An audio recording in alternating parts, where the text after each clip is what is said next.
Hello, everyone, and welcome back to the first AFLW Fantasy Fanatics podcast for the 2026 season. That is only just under 4 weeks away. It is exciting times if you're just a fantasy coach. Obviously, we've got the men. If you play the men's, we've got the men's going on at the moment still playing AFLW. We've got that starting in just under 4 weeks. So really exciting times. I'm your host, Bales, for all the new coaches and listeners out there listening to the AFLW pod with us. You can find me at BAILSDT across all of your social platforms. And join me once again. He was on with me for last season. That's why I recruited him to the men's pod. So we're going around again and doing the AFLW pod. He did finish number 2 in the men's game in 2024. So he's a well-credentialed coach. And he's had some very good years in AFLW fantasy as well. It is Tom. Tom, mate, good to have you back on for another AFLW fantasy season with us. Mate, how are you? Looking forward to the season ahead? Yeah, it's good. I'm excited. I'm excited. New season, lots of new things going on with the game and the formatting, which we'll talk about in a minute. But it's nice to have a nice fresh start, starting on 0 points. I can forget about the disaster of men's season and get stuck into what promised to be as an exciting AFLW season. Yeah, exactly right. So it's good fun. And if you are listening and haven't played AFLW Fantasy before, it is very good fun. It's obviously it's shorter than the men's season, but it is good fun with the 3 trades a week and being able to get these big primos in, which is really nice. I thought we'd quickly recap sort of our history in our 3 years doing the official game and how we have gone in terms of our rankings, because the good thing is on the AFL app or the website, you can actually look on your history if you have played previous years. So Tom, how have you gone over the 3 years in the official game? How's the rankings look like? Yeah, I've only really played 2 years. So in the last 2 years, I've finished 203rd and 242nd. So I'm hoping to get a hat this year. That's my target. My knowledge of the women's game is improving year on year, starting to pick out some more things, and excited to get into the season 3 for me watching, really. Yeah, exactly. And my 3 seasons, 476 in the first year on the official game, but last 2 years, 113th and 139th. So unfortunately, come agonisingly short of getting a hat with a couple of decisions, even in like the final round of the year, and not putting someone captain or not doing a certain trade. It's been hard, but we are aiming to get that hat hopefully this year. Third time lucky, as they say. That is the aim there. But as Tom did allude to a little bit before, we do have some new changes to the AFLW fantasy game this season. So, Tom, I think that the big change, obviously, for AFLW fantasy this year is the squad number for us. Obviously, in obviously along with that is the salary cap has increased. So, obviously, we have the 18 million salary cap this year. I can't remember the exact number. Tom, you might be able to help me what exactly was last year in terms of salary cap, but obviously It was like 15 something.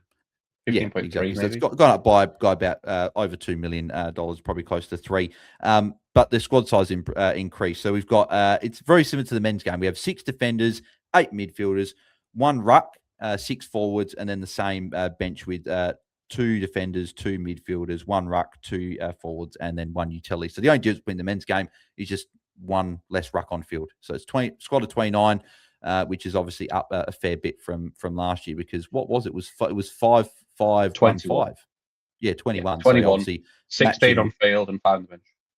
Yeah, so obviously it's good. We fit more players in. There's more chance to sort of get unique with side. But Tom, you obviously were chatting about this before pre-pod. Actually, was saying that it can go probably either way, right? It could be, we're obviously going to find out, but it could be a really good thing to make teams a bit more unique, even though we have seen some of the ownership numbers and there's some crazy high owned players.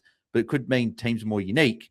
But at the same time, it could also make it harder to upgrade our sides in terms of even like your M7, M8, your D5, D6, your F5, F6. So how do you like these changes they brought in? Do you like the bigger squad size? And what's your overall thoughts with sort of the squad structure heading into the season?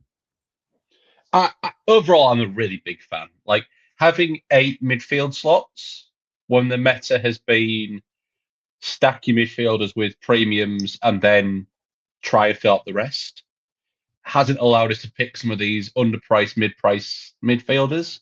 So having 8 slots will allow us to do that this year, which is really exciting. But who knows, right? We only have 33 trades for the year and 29 slots. So we're going to have players who are going to stick with us all year, whether we like it or not,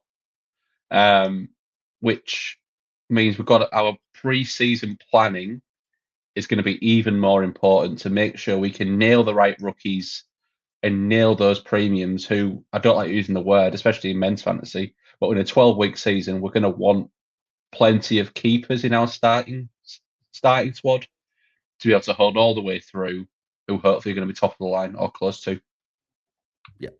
Yeah, exactly. And that's we've seen like in pretty much every year of AFLW Fantasy that the midfielders, especially some of those big premiums, have been the ones that have dominated. Like even looking here, you've got sort of those 4 or 5 five mids that are 10 points clear of the M6. So it's a big gap. Obviously, we've had there's been injury impacted averages there with terms of early injuries and that. So there might be a few players that do bump maybe a little bit close to that 105, 110 average, but we do have a few of those big mids. So I think, yeah, as you said, getting a few of those keepers in probably all lines as well, like getting a couple of those maybe defenders. Potentially there's a few really good options. Midfielders, there's plenty of premiums there that we've obviously we'll chat about in our line-by-line previews. Rucks, obviously, we've got some big dogs up there that can sort of get you set and forget ruck there. And forward, there's I felt the forward line, there's a lot of value and probably I don't know if we're picking many of the real high price forwards because there's so much value, which will be exciting to delve into during the pre-season. So any other topics, Tom? Obviously, there's other changes as well that I'm sure we'll chat about throughout this pre-season. But any other change you want to touch on? Obviously, it's exciting times with less than 4 weeks to go. Anything you want to touch on before we do wrap this first pod up? Obviously, the pre-season landscape is a quick evolving world with practice games going on at the minute. We'll get more information of roles and who we think is going to be best 21 in the coming weeks. One thing to those new coaches that are maybe new to AFLW is that we tend to see a lot more the very good players play really high tog, and some of the fringe players within the 21 can play some silly low tog or time on ground, for those who don't know what tog means. So we're really looking for these, especially these cheaper players who are going to get decent time on ground. And I think this year more than any, because we have so many more squad spots to fill, and we still want to get all of these premium players, we're going to be hunting for rookies or cheaper players who are going to be able to score okay for us. Like if you just have a scroll through, you get some players who average in the 20s. Like that is unfortunately what the lower end of the AFLW scorers can be. So we're really on those hunt outs. So if you see a good role in a practice game, and if you're not familiar with AFLW, give it a watch. It's a completely different game, especially when you're playing fantasy. I find the enjoyment is absolutely amazing because you really appreciate the skill of some of these, especially these inside mids. Like, just watch Jazz Garner. Just watch Jazz Garner for a season. It's absolutely unreal. I thought you were going to say Ella Roberts, being the West Coast fan. Just watch Ella Roberts. Yeah, Ella, but she do some stuff that absolutely blows my mind.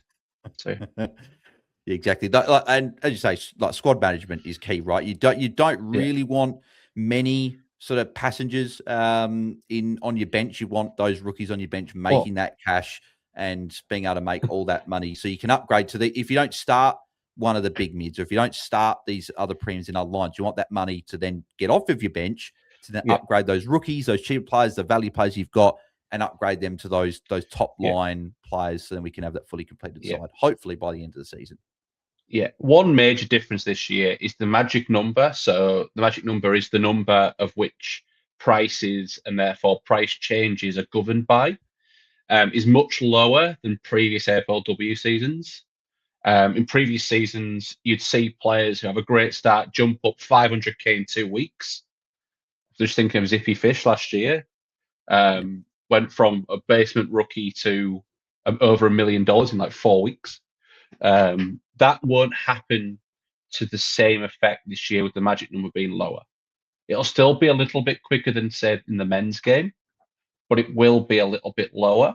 It won't get this explosive cash generation, which is something we've got to watch out for when we are trying to trade in players and also get enough cash to trade out players to get them up to the big mids.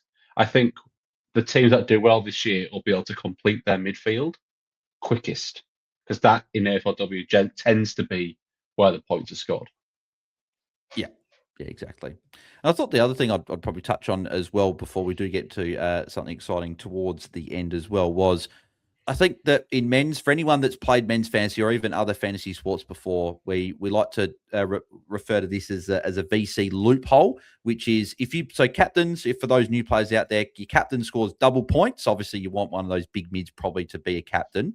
But if you want a double crack to have a look at a score, we sometimes start a red dot player, typically on the ruck line. So you can have a look at a VC early in a round. If they go 130, 140, go monster score, you can then take that score and be safe for that. So I think that's probably something that we'll delve into and we'll chat throughout the preseason, right? But I guess, where do you sit with that at the moment? Are you looking at maybe starting a red dot at R2? You're looking at paying up for someone on the bench? Because we're talking about, I guess, paying up in other positions, but is it maybe different in the ruck line where you can save the couple 100K from getting someone cheaper and using that as a VC loophole a Marinoff and a Garner, right? You can have a look at one before the other and sort of get your captaincy score based on that. So where are you sort of looking at that at the moment? My current plan is to start a red dot, or at least a basement rookie at R2. There's a chance that F8 might be a slot if we don't get the rookies, because I think a loop could be worth more than some of the forward rookies we've seen in the past to average, as I say, in that 20 region, which makes zero cash. So being able to access the better points seems to be the way that I'm looking at it. What about you, Bills? Yeah, I think I am keen, just because there's probably not enough options, especially in the ruck line just yet, that I'm sort of like, yep, I'm keen on. Obviously, we've been caught out with this in both men's and women's fantasy before, where we get a ruck and, as you say, they score 20s and 30s and they don't allow us to do that VC loop. It's just your back captain. But I guess in AFLW fantasy, it also isn't too detrimental to just have a guaranteed captain in probably most cases, a Marinoff or a Garner or Bowers or Riddell or Gardner, or one of these players in previous years that can just go absolutely nuts and put up a big ceiling score for you. But yeah, at the moment, I've currently got a red dot, but we've obviously got plenty of the preseason to have a look at some options and see. And maybe, as you said, maybe F8 if you don't get enough rookies, because that's the other thing. You don't just want to start, as you said, these players that average 20 don't make any cash for you, because not only are they not making cash, you can't use any loophole with it. So it's just it's a dead spot on your side. And if you start building up those dead spots on your bench, you can't get that cash on the bench on your field, and then you can't upgrade your team. And that's where your season, unfortunately, can unravel a little bit there. So, yeah, so some important topics, I think, to be looking at ahead of the season. But to end off the pod, so it'll be exciting that we do go through some locks in our sides ahead of the season. We'll go, so we'll pick one position in each line, and we'll go through there, and we'll chat about those throughout. So we'll start off in defense. Who is your lock at the moment? Yeah, so my lock is Maddie Gay. She was absolutely awesome in 2024 when she moved across to Essendon. Unfortunately, had an injury-plagued year last year, so it comes in at a little bit of a discount, but absolute stellar performer for Essendon in that back line. And as the AFLW game tends to be a lot more contested, a lot more midfield heavy, her calmness and ball use off that halfback, as what has been the prime distributor in previous years, has been absolutely amazing. So coming in at an injury discount, I am all over that and locking that in as a premium defender. Yeah, and we saw she's obviously didn't play many games last year, but she still had the 74 and 87 in the two games that she played, and obviously the year before, obviously she was very, very good. So I just expect her to pretty much keep sort of go from where she left off at the end of last year, even though she didn't play many of those games. So I do like her as well. And yeah, so my lock in defense at the moment. So I've got Daisy Darcy currently locked into my defense as well. So obviously missed all of last year, unfortunately, due to the sort of real bad ACL injury that she suffered at the back end of 2024. But that was a year that she was actually going really well in. So she ended up averaging 66.8 in that season. And that's including, so she in round 8 of that year, she scored a 26. And then in round 9, where she was injured, she scored 52 from only 37% game time. So she was on track for a really good score there. So really that 67 average that she had in that year, you take out that injured score, you're looking at closer to a 70 average in that year. And it's someone that's priced at 53, you're looking at possibly at least 10 points, I think, upside, and you're probably looking possibly at 15 to 20 points of upside. So I think in defense, price at 573K, I think she is locked into my side. Probably the one thing I'm interested to watch in the preseason is her role. I do expect her to play off halfback, or possibly could get midfield time as well, but probably off halfback I'd like to think she'll go to. But we did see at times in 2024 and even 2023 when she's been average over 60, she has spent time forward, which we don't want to see that. We want to see her off halfback or midfield, or even a split wouldn't be too bad either, to make sure that she can get those good scores. So she is my lock there, unless we do hear anything different about role. Midfield, plenty of players. Obviously, we've got 8 slots here, and there's a lot of big premiums and some good value there. So who is your lock in the midfield line? Yeah, I've got Elise Parker from GWS.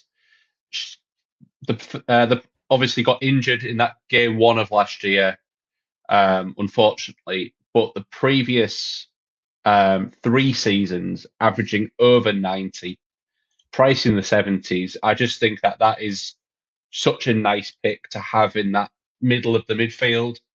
I think she's going to have that midfield role. She's a lock in GWS's midfield. I think she should be a lock in our sides. So there's a world where she could be a keeper at M8 for the whole season. That's how good I think she's going to go. Yeah, and as you said, with the bigger squad sizes and the fact that we have the 3 trades still, but we might not be able to complete, getting a few of these underpriced players that can become keepers could be quite important. Elise Parker could certainly be that for sure. We know how good Piggy Parker, which I know that shout to the free kick team, obviously with the nickname there, Piggy Parker, with how good she is at fantasy. Another player that's arguably the GOAT of AFLW Fantasy there.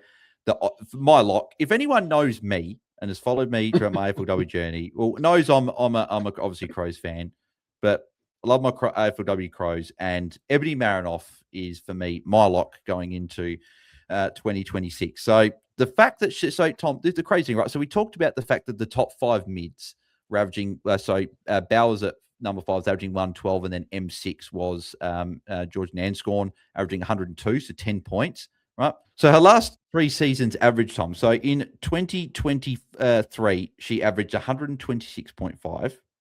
2024, she averaged obviously the record breaking 143.1. And then last year she averaged 127.7, which you could say was a down year for Ebony Marinoff in terms of what she did the year before, obviously with the 143 average. So when we're getting someone priced, obviously at the expensive end, but captaincy, you get the double points, and in the men's game, there's a lot of players that are sort of bunched close together, whereas AFLW, we see these big mids, especially if a few of them, and Marinoff being one of them, is a lot clear of a lot of other players in the game. Having that captaincy on her, I think is just super valuable. So for me, she's locked in. She's been amazing for 3 years. And I guess the one question you could probably have on Noffy, just to see what happens, is that new coach. Obviously, a few players have left, a few players unavailable for the season. Exactly any change in game style, what happens? But I do think Marinoff will be one of those players that I don't think it'll matter too much with her. I think she'll still do what she does best. She loves the tackle.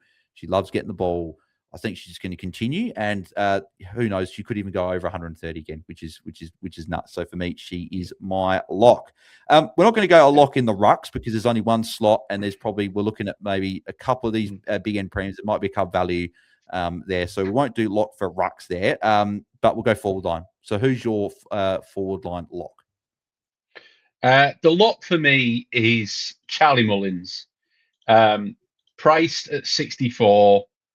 If you were to say her last 3 average was 95 and her last 5 average to end the year was 87, getting more and more CBAs towards the end of the year, had the most CBAs in finals of her season, and with great output in doing that, I think it could be 20 plus points, and there is a possibility that she could be F1 to end the year. I think she is an absolute lock. She was a great addition to my side towards the end of last year, bringing her in the middle of that run. It was absolutely fantastic, and she is absolutely locked into my side. Yep. No, I do like the pick as well. She is currently also sitting in my side as well. My forward lock is Accentra. So the last season's #1 draft pick in the draft. Started off the season, obviously, in preseason with a bit of an injury cloud over her, meaning in round 1, she essentially played deep forward and didn't score particularly great. But as the season went on, she started to improve and score a lot better. So her last 4 games, so like if you compare her first 4 games that she played compared to her last 4, she went 22, 51, 48, and 33 to start in her first 4 games. But then we saw a midfield bump come sort of in that Sydney and Hawthorn game where she scored 76, 108, 47, 92. So it significantly increased. So she's obviously priced in the middle of that, being essentially a 60 average there. I think we could see a bump again, even more into the midfield with a full preseason under her belt, and could take that average. And again, she could be someone that just completely breaks out in second year and goes absolutely nuts.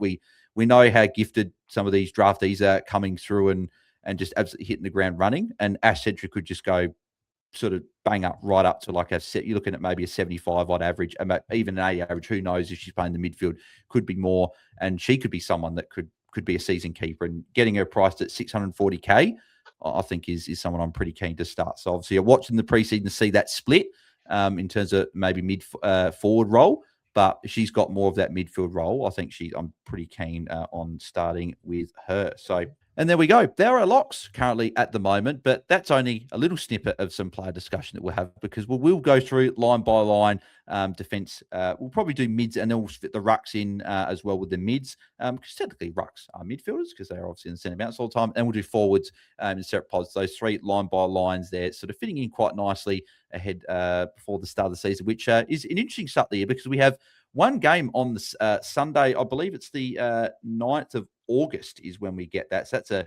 to be a double header, which is exciting. We'll have St Kilda and Carlton at Marvel Stadium in the men's later on that on Sunday night. We'll get that first game as sort of just before that. It's a double header for the men's and women's, which is exciting. Looking forward to seeing those games there, particularly on the roof at Marvel. I think we need more AFLW games on the roof at Marvel and some of these other grounds there. So not too long to go before we do start that there. But Tom, thanks for jumping on for the first pod of the year. And obviously we'll be doing this all season long. So it's exciting here. So where can the people find you across the social medias?